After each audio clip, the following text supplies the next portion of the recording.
let's just say somebody approaches you today and they're a youngster, let's say they're late teens, maybe early 20s, and they say, Nick, I'm inspired by you. I'm going to become a screenwriter. So this is now based in today's climate. And you've only got one option. You can only give them one piece of advice. What would that piece of advice be? Produce your own short form content as quickly as possible. All right. Thanks for joining us, Nick. This has been great. Um, well, okay, no, because now that when you put it like that, I'm thinking like, what is the advice I kind of wish I had done more of in the early 20 teens versus what I do sometimes think about telling my students now, because I also teach. I'm an adjunct professor at Cal State Northridge, I'm and so sorry. I forgot to mention that in your that's intro. totally not. It's fine. We'll link it in the description. Sure, there's nothing to link to, but We'll build a website and then we'll yeah. link to it in the description. Oh God, I hope I'm not on like ratemyprofessors.com yet for season. I don't think anybody cares. Uh, so I primarily think of myself as a comedy writer, so it's especially well suited for this. Is like it seems silly that I never have actually shot at my own sketch show or web series or in all the things that I've done and all the I've worked on a lot of stuff and poured a lot of energy into a lot of stuff. That's one of the things that I've thought about a lot and never actually did. And I think that I probably like would give myself advice like, why don't you have make a bunch of stupid you like shorts and have a YouTube channel that you put this funny stuff on because maybe people will watch it and maybe they won't, but you'll learn from it and you can do it quickly. Like do a sketch show. Um, and even it's maybe not as one to one if you're not because comedy is really well suited to that format, like a short comedy web series or whatever. But like if that's not what you want to write or you're not funny, I think there's still probably something in that of like make some stuff with no concern for the technical. Like this is as a screenwriter, right? Like if you make, don't worry about it how it sounds. Don't worry about how it looks because you're doing it more or less as an exercise in writing. And partly I think it's like, okay, here's tangible advice. If you do this, edit it yourself because um I've learned more about the craft of screenwriting from editing things that I wrote and then shot than I have from any book, taking classes, teaching classes, or probably even working for 5 years on a television show, which I learned a lot working on a TV show. But editing Hanky Panky, which is the independent feature that I wrote, co-directed, and co-edited, See editing that movie. What? in cinemas now. Yeah, not cinemas, but in your home cinemas now. Yes, I Apple, saw it in a Amazon, cinema. Google. You did see it if you could find it at your local film festival, Yeah. you may have the opportunity to see it in a movie theater. But I totally lost my train of thought. What were we saying? Sorry, that's my fault. You were talking about so now being a screenwriter, making your own content, Editing. editing. Yes. Thank you. Yes. Editing. I learned more about my own writing and like what I was trying to do, and it sort of forced getting into scenes and trying to do a whole movie that, and you're editing it and you have the pieces in front of you, living in as video.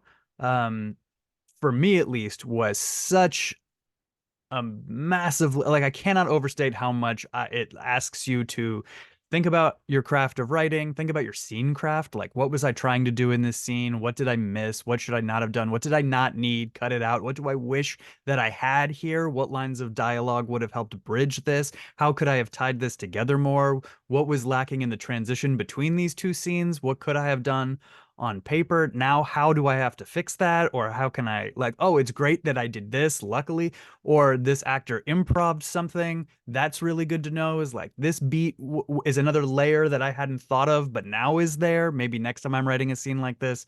So, like, the list just goes, I feel like, on and on, like, about how much you can get a lot out of it, writing and rewriting and editing your own work. But when it's once you've shot it and you are in an editing room and you are faced with it, it is an opportunity, if nothing else, to like really take a hard look and a productive one, I think, at your craft. So I would say, okay, so I'll revise it. The one piece of advice I would have for my former self or to anyone to this is I think the same today is like uh like figure out a way to edit something that you wrote, right? Like, so even if that's write something, doesn't matter what it is, shoot it on your phone, shoot it on a friend's phone, do whatever you can, get into an editing room. I think that that's a very practical way of improving your craft and learning other crafts. And I mean, the whole process of doing that means you have to shoot something, you have to work with people, you have to, there's a million sort of ancillary benefits to it. But Yeah. the prime one is like, and I've never heard anybody else say this, and it just occurs to me because I just like lived it, is that like, man, editing is can be good for you for learning to write. Yeah, and I think that's true whether you share that content far and wide or not, because the process in creating the content is still there. So the reason I bring that up is because I think some people will hear this and say, I don't have a YouTube channel, I don't have Instagram, I don't have a following. Why would I make content? Well, you make it just for going through the process of making it. And look, if people watch it, that's phenomenal, but the process itself is where you're going to hone the craft, right? Yeah, well, and maybe it's chicken. I mean, you don't have a following because you're not making the content, maybe. Like make Hey, it. I don't have a following yet. I mean, you have to build followings from scratch, like at Yes. some point, right? So Yes. start with something. Yeah, no, I love it. It's what I love about that one piece of advice is I think it's counterintuitive because it's nothing to do with actually the craft of screenwriting, as in that just sit at your computer typing. It's nothing to do with that. It's another way of stretching yourself. It's another way of pushing yourself to do things. And it's almost like going through a process that gives you a more holistic view of the industry because you're not just writing, you're then producing, you're then Right. potentially directing, and then you're editing, and then even distributing if you count social media. So you're going through kind of a microcosm of the industry, which gives you a much broader spectrum when it comes to your understanding of what screenwriting is. That's a great point also about how you can take it all the way to distribution because I never really did that or thought about that until all the way until I finished a feature film, found a distributor, and now I'm in this position where I'm doing that. And it's like I'm learning a lot about that and it's making me think about things differently, but I could have done this on a smaller scale if I had been pushing content in a different way earlier, right? Or if I had been sort of trying to get stuff out.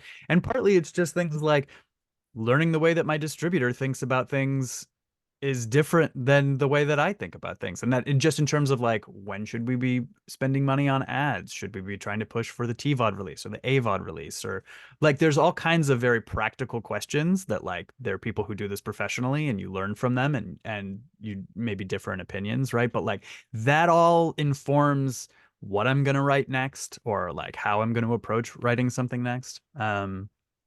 There's a lot that like I didn't know about, was naive about, or whatever. Like, let me give you a tangible example of that that I Sure, think is love maybe that. interesting. Do it. Um, so Hanky Panky has it's an ensemble cast. It's all my friends, but we have one actor, Seth Green, who is fairly famous, right? And he voices the Killer Top Hat in our Killer Top Hat movie.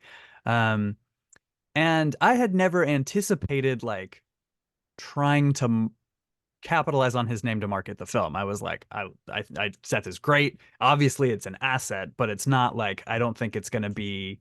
I had thought about this as like this is a comedy. I love this weird, quirky comedy movie. It's also a horror movie. It's also got Seth Green, right? But of course, when push came to shove with like making a distribution deal, that was not only was that the foreground, but that was the only thing that the distributor seemed to have any concern or care about up front. It was how involved will Seth be with social media marketing? Can we get him to do this? Is he gonna Oh, do wow. this, or this? Is he okay with his name being here, here, or here? And it was Okay. like suddenly I felt like I had been naive a little bit in being like, I won't have to deal, like, I don't really have all of the say in how the film gets marketed, right? So now, not this version behind me, but a lot of the posters are like, Seth Green is Harry the Evil Hat in Hanky Panky, right? That's And so it's sort of funny. being, and it's fully a horror movie, right? Like it is Yep. being Yep. marketed as a Seth Green horror film, which is just like, that was not how I thought about it from the outset, right? Like another piece of that is that I think a lot of us as writers sort of have contempt for this like notion that people get cast or movies get made based on the social media fault. Like, how many followers do you have?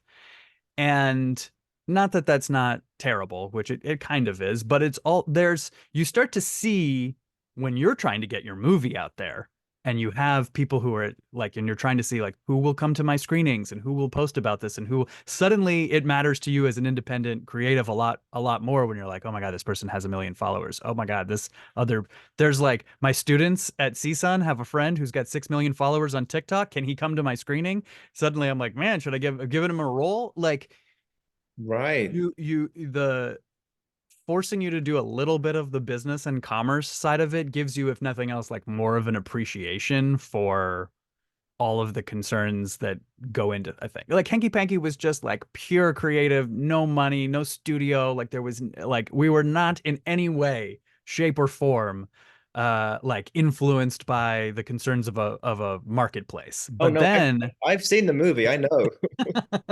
and, yeah. And then, but at the end of the day, it's like, well, now I got to market this thing that I didn't have any concern for the marketplace for. So maybe I would have, I don't know. If I don't think I would have done anything different, Hanky Panky is what it is, but it does make you more acutely aware of like, okay, what this next project, or if I'm going to go pitch something, right? Because I do some pitching, right? And like, what do people want to hear when I pitch? Is it my funny and great ideas? This kind of goes, this may be a transition to your question, right? Which, or do they want to, do I want to at least point out that it's like, oh, I have these assets which will help us when we're marketing, or if we spin it, like we're gonna end up spinning it this way anyway, so let's lean into that now, right? Hmm. Hmm. Yeah. Yeah. I think that is a good segue because that's almost where I would kind of jump off with the question that you asked me is talking about the marketplace and the demands of the Mhm. marketplace. Before we segue, are you satisfied that you have given the answer you would want to give to my question? Have we explored it in enough detail? Are you feeling like you've said your piece? I think so. Let me add one thing, which is just like the whole my answer, so short answer in stone on my tombstone or whatever is edit your own stuff. But the sort of longer version of that is that like that's true of every stage of producing a thing, right? Like it starts with casting, because if you cast a role, Hanky Panky we didn't cast, we just cast our friends. But so I didn't take this advice. But if you cast a role, and let's say you do an open casting call, this is not a difficult or expensive thing to do. If you're like, I'm doing a short film, uh, let's have a bunch of people come in or put themselves on tape or whatever. I guess now at the back when I used to do this with short films, we had people come in or whatever. Um, and you can hear just even if it's just a handful, but you hear some different actors read your lines to you, right? And that is enormously helpful, I think. It's like, oh, here's how people interpret my lines off the page. Or, oh, this actor did this. That was interesting. Or, oh, interesting. They added something. They didn't seem to get this. Maybe this isn't clear, right? Like every different stage of production. So then once you're in prep and you're looking at the sets and how have you thought about the sets? Are they on the, like if you do everything, you do Mhm. all the jobs, um, they're all opportunities to reflect on how to do it better on the page, right? But my sort of thesis here at the end of the day is that like editing is the final, and I think for me at least has been the most helpful of all of those many opportunities to reflect on my craft and try to better it and think about how to do it better next time. Like Mhm. editing is like the by far the biggest one. So my recommendation, my advice to my to 12 years ago Nick or whatever is um spend a little bit more time like writing scenes and editing them somehow. Right. Yeah. And 12 years ago, I'm trying to think now what that would have even looked like. Did we have the technology back then? Because nowadays it's record on your iPhone and edit on iMovie. It's so easy to do. I think we did because I I mean think I so, did it right? I sometimes think on so. shorts, right? Like we had Yeah. like the technology was there. I could have I been lose track shooting of how long crap and we putting it had on to YouTube. before. I lose track. I just 12 years ago for me sounds well, did we even have cell phones? Yes, we did. It's hard for me to keep track of these things. But anyway, that's a great answer. Thank you for walking us through that. And yeah, like I said before, I love the fact that it's not the most obvious piece of advice that I've ever heard. It's more get that holistic view of everything. You know, do more than just being a writer, because then you'll learn what other people in the industry are looking for from a writer. Yeah. Going to stand you in good stead. I mean, I have heard it like you write, there's some expression like you write three times, once when you write, once when you shoot, once when you edit. Yep. Um, Yeah. and I do think that like not enough writers probably make it all the way to like, and now they're the editor, right? Mhm. Like, and so, or there's another editor, right? There's no TV shows that I've ever heard of where the writer is also actually the editor. There's showrunners who will sit in the editing room, but no one's editing it. You know what I mean? It happens a little bit if you're the writer director of a movie, but even usually then there's an editor. Mhm. Um, Yeah. which is strange to me, like just because I'm like I'm so hands-on in the editing room and want to tweak the frames on every single thing and figure it all out myself. But Yes. And maybe I'm that's just me. exactly the same way. Yeah. It's a challenge for me to be in the edit room because I want everything to be done exactly the way that I think it should be done. And that's a whole other conversation. So Hmm. let's move on. Let's move on to your question. So let me reiterate it just to make sure that I've got this correct. The question was, as a screenwriter, how much do I think we as writers should focus purely on writing what we want to write, what lights us up, what we're passionate about, versus writing something that we know is, let's say, there's a the marketplace is looking for this thing. So it might not be quite what we thought we'd end up writing, but we know there's a demand for it. So how do we balance those two? Am I kind of, it's a paraphrase, but I got close, right? No, that's exactly right. Okay, awesome. So yeah, so where my mind goes straight away is it's so nuanced and so individual that I think, as with everything I say, I'm going to start with just kind of that caveat, which is it depends on so many different factors. So firstly, let's just name it depends on what you want to write, what you're passionate about writing. If you're passionate about writing a four quadrant, high concept rom-com, fill your boots, go for it, because that probably is in demand. So you've got nothing to worry about. That's a good point. It did not even occur to me that these things might be aligned for somebody Right. naturally. Right. They are not for me, I think. I think it's fair to say that for a lot of writers, these are not aligned because a Yeah. lot of writers, we have that internal desire to express our quirkiness and our unique take on things. And that's super important to do. So, but just to get that one caveat out the way, not every screenwriter wants to write the next um, rock opera slash, whatever. Just combine any two genres that would make a weird movie. I can't think of it right now. So I think really what it comes down to is what is going to make you happy. It sounds like a kind of I'm going to come into what I would do with this situation, Hmm. get a bit more into the details. But ultimately, if you're the kind of writer that got into the industry to write what you're passionate about and stick to that, because that's what makes you happy, that's what makes you come alive, that's where you draw that feeling of self-worth and self-respect. Stick to that, because ultimately, if you're not happy, why are you doing this? It's not an industry that's going to inherently make anybody happy. So that's really important.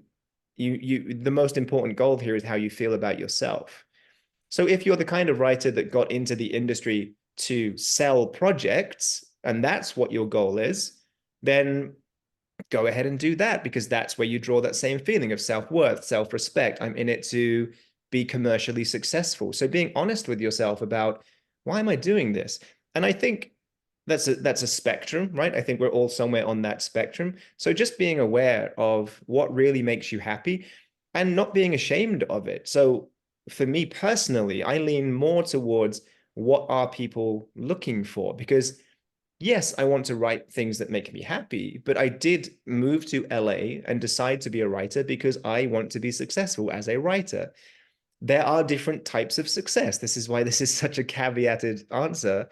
But for me, I know what success looks like. It looks like selling projects, putting them into development, seeing them all the way through to the finish line. And for me to do that, the odds increase if I lean a bit further towards what people are looking for. So this comes back to what I was saying earlier about, having spent a long, long, long time working in marketing. There's this spectrum of what businesses do when they launch products, when they launch services. And I really like to bear this in mind. I think it's super important. And it's kind of it's analogous to what we're talking about here. At one end of the spectrum, you have businesses that launch products and services that answer an existing need. They know there's a need out there. They know there's an audience. There's a huge total addressable market. The downside is it's highly competitive because everybody else knows that there's already this demand in the marketplace. So everybody's trying to create those products, to continue the analogy. It's called red ocean, right? There's blood in the water. People are already doing it. At the very, very other end of the spectrum, you've got completely out there innovators who come up with solutions to problems we don't even know that we have. Extremely difficult to get that up and running because you have to market and sell the crap out of those ideas because we're not looking for them. Once in a blue moon, it takes off and we have this genius invention that how did we ever live without this? It's just a lot harder to make it happen in the first place. So there's a spectrum. And in the middle, there's this kind of happy place where it's similar, but it's different. And that's where a lot of big innovations come from. You think about something like Uber. Uber's very innovative, but it's kind of the same as taxis. So it's similar, we're familiar with it, but it's different enough for us to say, oh, that's innovative. Airbnb, it's kind of similar to hotels, but it's different. Netflix is kind of similar to TV or Blockbuster video, maybe, but it's different. And then you've got things like the Segway personalized transport or whatever it was called, which was so weird and it wasn't quite like anything else. And it really didn't take off how the creators thought it would. So I know I'm going into a lot of, product examples here, but I think it's kind of interesting to think of it in that way and then think of screenwriting in a similar way. So at that one end of the spectrum, it's writing your action comedies, your rom-coms, your horrors. Everybody's in that same area competing. So it's very difficult. At the other end of the spectrum, you've got writing your baby, the thing that you've always wanted to write. And it's so weird and it's so unique to you. No one's going to trust it. No one's going to know what to do with it. It's going to be very hard to get noticed. I think there's this sweet spot in the middle where this is what companies, as in streamers, distributors, developers, studios, this is what they're looking for, but it's different because I've added my spin to it. So that's essentially how I would approach this problem because I know what my goal is. My goal is to sell projects, put them into development, see them through to the end. I know what people are looking for and how a marketplace typically operates. And I know I can bring just enough of myself to that project to A, make it something I'm really excited about, and B, make it different, but still familiar enough for people to trust it. So, oh, it's kind of like Rocky, but it involves rapping. That would be a pitch for 8 Mile, right? I heard somebody describe it as that once, and I was like, oh yeah, that's actually kind of true. So I think that's the sweet spot. It's similar to what we're familiar with, but it's different in a way that makes it interesting for others to read and eventually to watch, and more interesting for you to create. I think that How does that land for you? I think that that's a good framework for it. I would add one wrinkle, which is that like, frequently what, you know, let's just say studio executives as a shorthand, but frequently what studio executives will say that they're looking for is something totally unique. They want your unique voice. They're like, they don't always know what they want, or they don't even know how to articulate it until they see it. And I think that that's especially true right now because like there used to be like much more clear like network mandates. You know what I mean? ABC and NBC, they would all sort of like tell the agents to tell other clients that here's what we're looking for. What we really want is we want to hit this demo with this genre. We're looking for like a 8:30 on Wednesdays multi-generational family sitcom Yeah. or what, whatever it is. So pitch us that, right?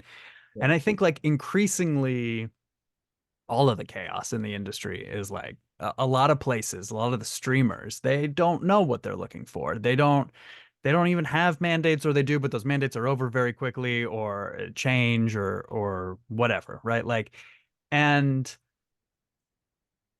I go back and forth on this. I don't have a, this is why I asked this question, because I think it's a really interesting but difficult one that I'm always trying to figure out how to hit that middle when it's like,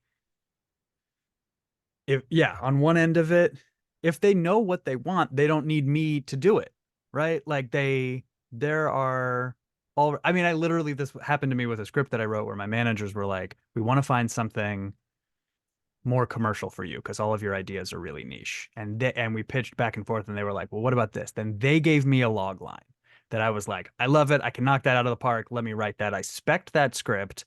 And then we brought it to some places. I went to, like, one of the places I was most excited about was the production company that had made the film that was the tonal comp for my project. And I was like, I I had your guys' movie in mind when I wrote this, like blah blah blah. And they were like, this is it's so good, it's so smart, it's exactly what we're looking for. And for that reason, we're not interested because we already have it, and also our overall deal is with Netflix, and they don't want any more of it. Right. And I was like, oh, okay, good, right. And then on the other hand, I have things like I have a billionaires in space pilot that I wrote that's truly unfilmable, but it's just like I thought this would be very fun to write. It's called Space Off. I read it, and I loved it.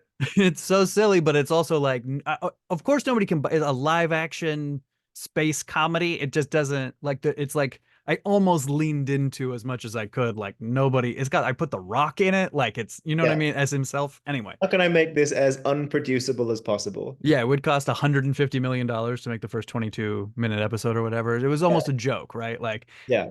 We're going so to that's made, actually go to space to film this. yeah, it's Tom Cruise now. Um, Tom Cruise and Elon Musk in my, anyway. Uh, so obviously that's sort of like that's on the other end of the spectrum. Like it's hard to find that needle because you're trying to like it has to be completely unique. It has to be like something that I care about. It has to be passionate about it. You have to really give a shit or else you can't, it's very hard to fake that. Maybe people are better at it than I am, but like really, really, really caring is Yeah. Yeah. has to be something that you care about. But then also it can't be, you have to find a space that's not so far Yeah. off of the, I mean, Space Off as a joke, but I use it as Oh, an but you're example. right in that I think so.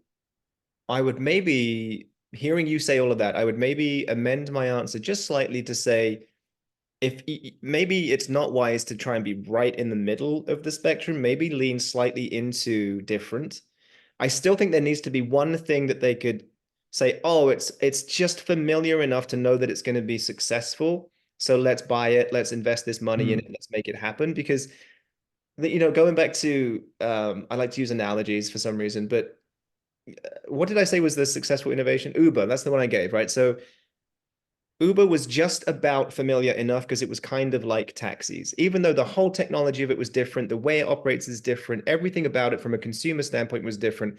There was just enough there to say, okay, I can trust this. It's kind of like a taxi. If Uber showed up and they had a handheld teleportation device and the driver said, just hold here, I'm going to vaporize you, I'm going to transport your particles to another location and put you back together, it's going to be fine, you're probably going to say, I'll just take a taxi. To be fair, that's a bit too weird for me. I don't quite trust that. You'd need to be a hell of an early adopter to trust that. So they pushed it far into innovation, but not too far. And I think that's what we're looking for here. We're looking for that. Yes, this is new. I like this. It's a new flavor, but there's something about it that says this is going to be successful. And oftentimes that could even just be packaging, right? If you say Mm. Spaced is unproducible, is it unproducible if you attach The Rock in that role? Probably not. He's probably going to No. fund the first episode himself, right? Yeah, it could also be animated, and then suddenly it makes perfect sense. Right, right. So packaging, presentation, all of that counts. But yeah, thank you for bringing that up because you're right. I think a lot of the time people, even with their mandates, don't know exactly what they're looking for. And it's very hard to hit that kind of moving target, which is this is a different question, different answer. But another reason I often champion just being prolific as a writer and just Right. cranking out ideas because being in the right place at the right time just comes down to being in lots of places at lots of times. It's Yeah. just math, You have to really. shoot a moving target, but your gun takes 6 months to reload. You know, like because you have to write a new That's script every screenwriting time. right there. That is screenwriting in a Yeah. nutshell. Yeah, you're trying to hit a moving target with a 6 month reload time. No, I think that's actually, I'm gonna write that down. That's probably the most accurate description of It's, screenwriting I've ever it's heard.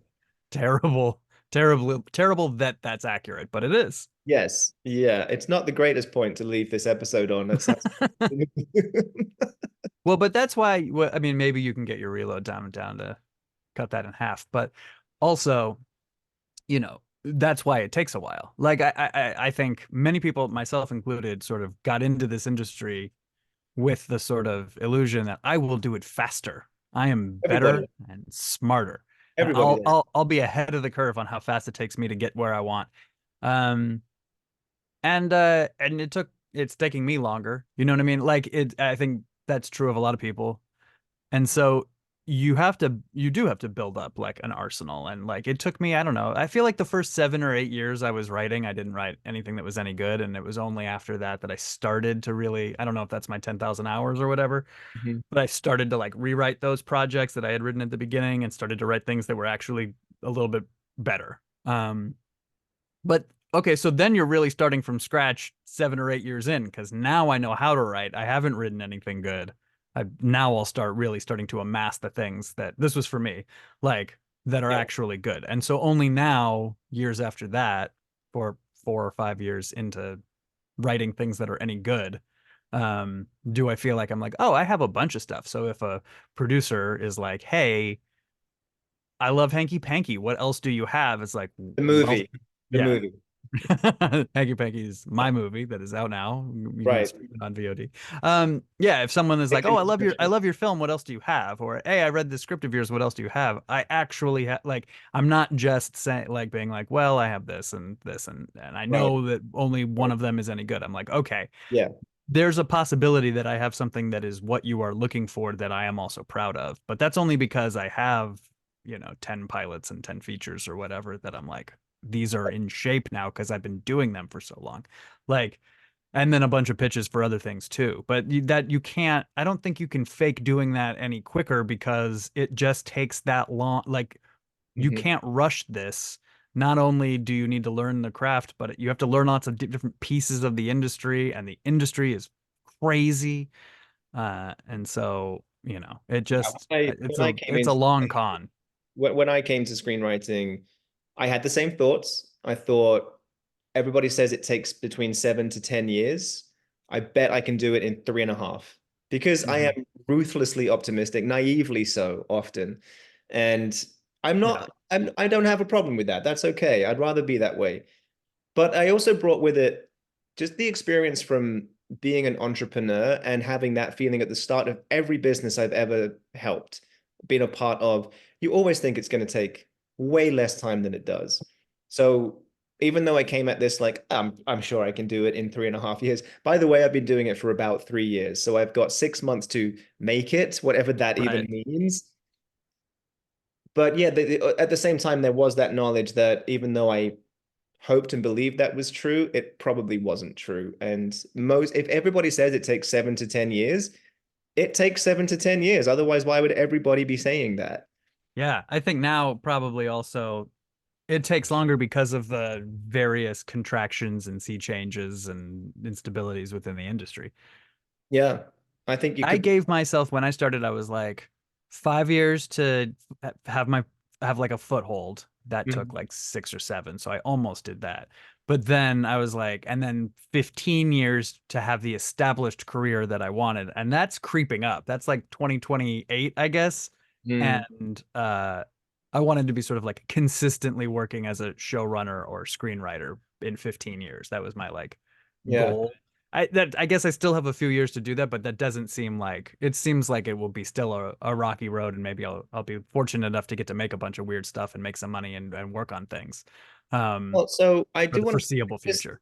just add to because you've just made me think of one addition to the answer I gave, which is that I think also just along a timeline, you'll probably shift where you are on that spectrum of commercial versus what you want to do. Because Yeah. the longer you've been in the game, the more of a reputation you have, the more likely it is you can write whatever you want and still get interest. So it's probably healthier to start leaning more towards what are people looking for, and still bringing yourself to that, still making it different, because that's what's going to get you attention and get that reputation, get you representation, etc. But then, yeah, as the years go by and you have a stronger foothold, you can definitely lean more towards writing that crazy thing you've always wanted to write. I mean, one of the first movies I ever thought about writing, I still haven't written yet, because I know it's so specific to one specific era, like era of my life.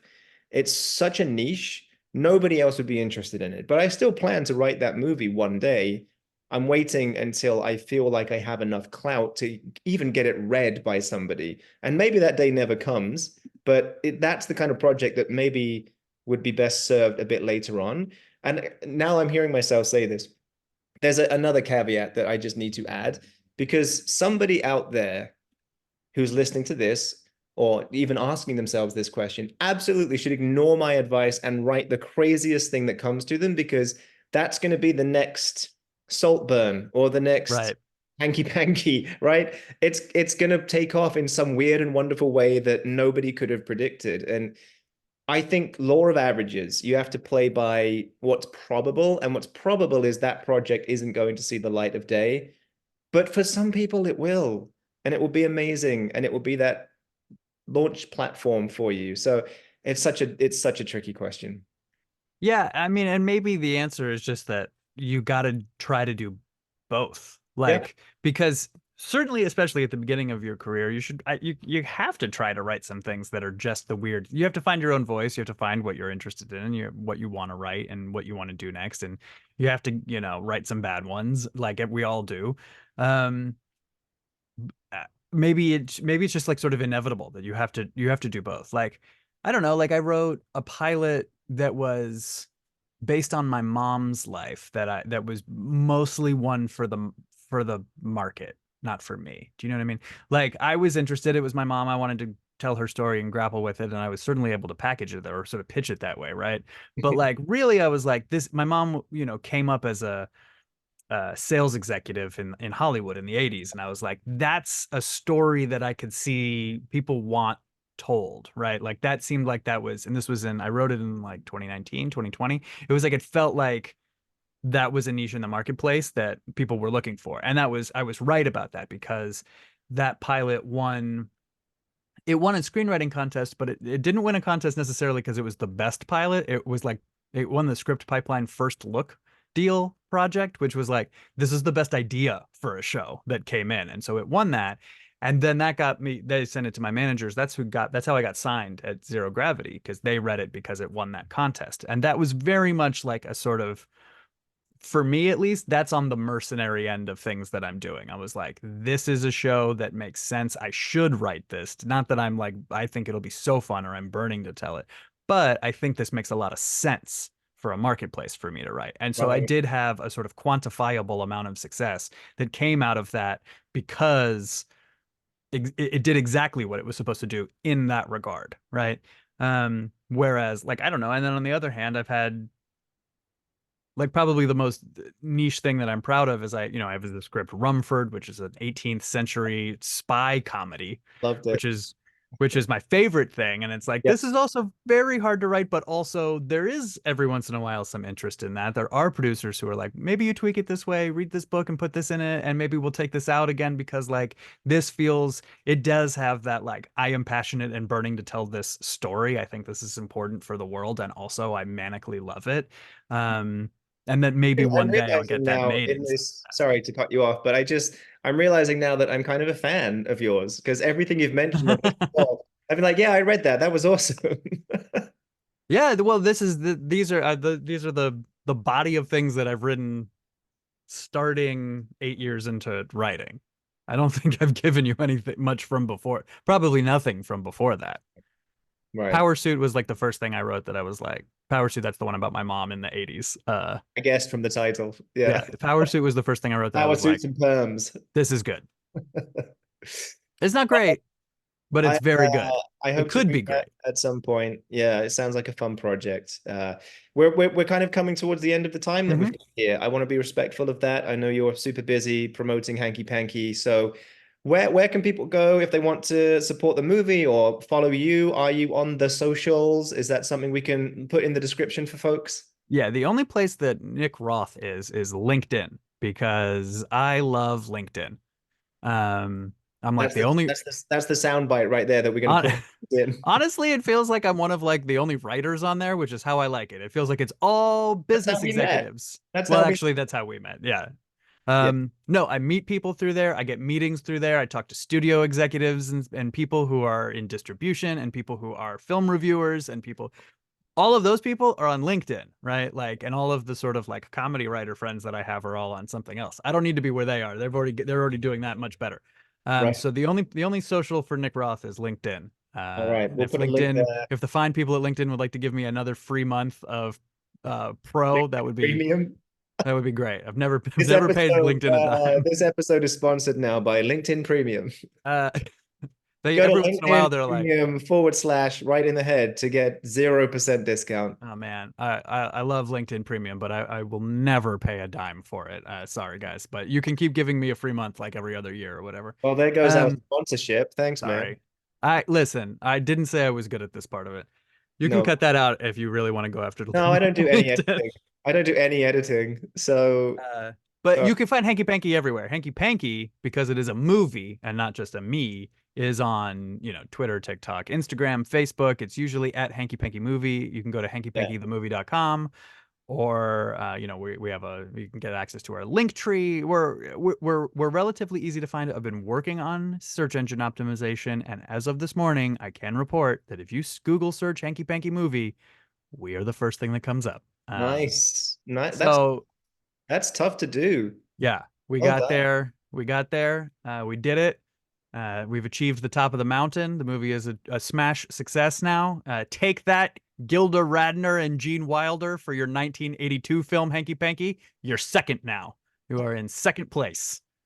We Take have it that, on record that Nick Roth has beaten out Gilda Radner, and I've already forgotten the other Gene person. Wilder. Take Wow. that. There you go.